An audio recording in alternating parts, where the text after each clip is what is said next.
El mito de la utopía revolucionaria. Uno de los más poderosos mitos es el de la utopía perfecta, la idea de que un gobierno surgido de una gesta heroica traerá por fin la justicia social y la libertad total.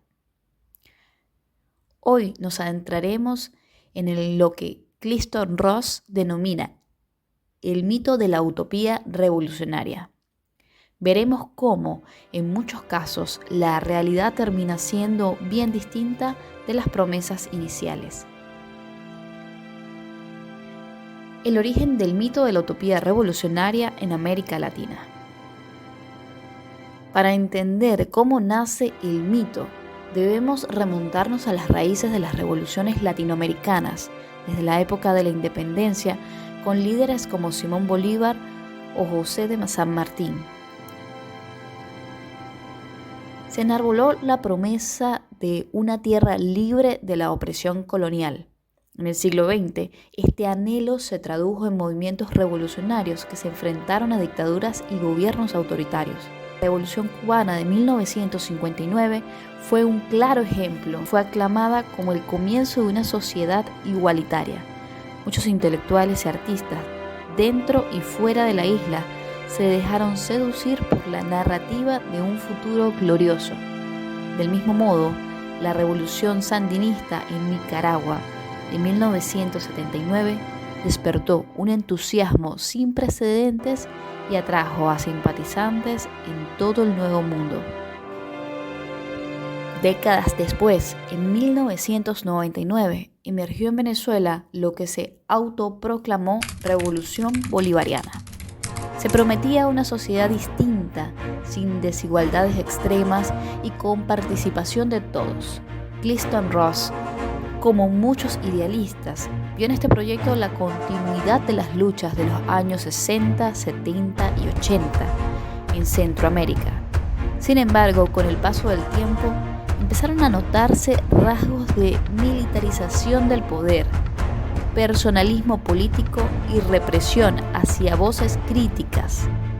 El mito de la utopía revolucionaria chocaba con la existencia de presos políticos, el cierre de medios de comunicación independientes y la cooptación de instituciones democráticas. ¿Cuándo la utopía se convierte en prisión? ¿En qué punto exacto una revolución deja de ser una esperanza colectiva y se convierte en una prisión ideológica? Según la visión de Ross y de muchos testigos, esto ocurre cuando el Estado, en nombre de la justicia social, socava las libertades más básicas.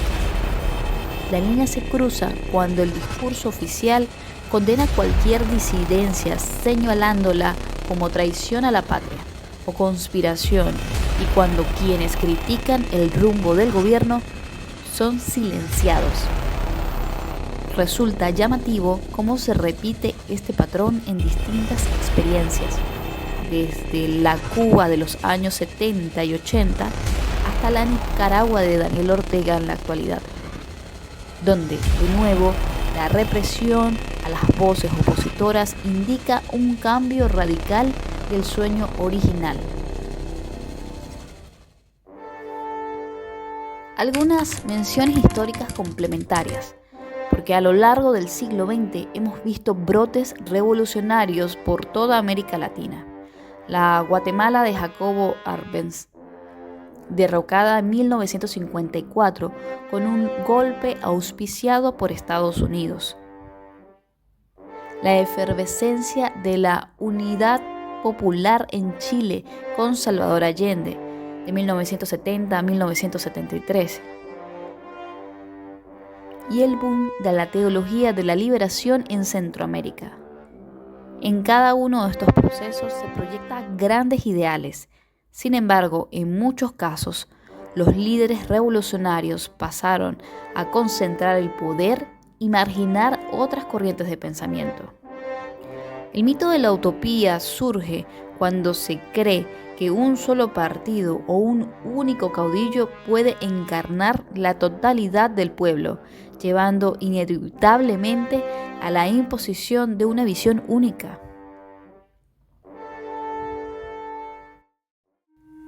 El análisis de Clinton Ross entre la fe y la crítica. Clinton Ross vivió en primera persona el entusiasmo que generó estas transformaciones. Estuvo en Nicaragua, presenció la caída del ánimo popular tras la guerra contrarrevolucionaria y regresó a Estados Unidos con un cúmulo de preguntas. Posteriormente, en Venezuela, vio cómo se repetían ciertos patrones: la militarización, la propaganda, la glorificación de un líder que rechaza cuestionamientos. Para Ross, el mito radica en la incapacidad de ver el lado autoritario que puede anidar en cualquier gobierno. Su libro, El lado oscuro de la utopía, reflexiona sobre la tensión de querer imponer un paraíso y acabar, sin quererlo, con la pluralidad que hace a la sociedad realmente libre. El mito de la utopía revolucionaria no consiste en negar los logros ni las justas aspiraciones de los pueblos. Se trata de comprender que ningún proyecto puede aplastar las libertades sin corromperse. Los invito a pensar en ¿qué pasa cuando los derechos civiles se vuelven oponibles frente a un poder que se considera infalible? En este punto, la utopía se esfuma y da paso a la prisión simbólica. Pero la historia también enseña que la esperanza renace cuando los ciudadanos vuelven a levantar su voz crítica. Sigamos explorando juntos el lado oscuro de la utopía. Recuerda, idealizar un proyecto político sin un control crítico puede llevarnos a repetir los mismos errores del pasado y que actualmente suceden en países como Venezuela.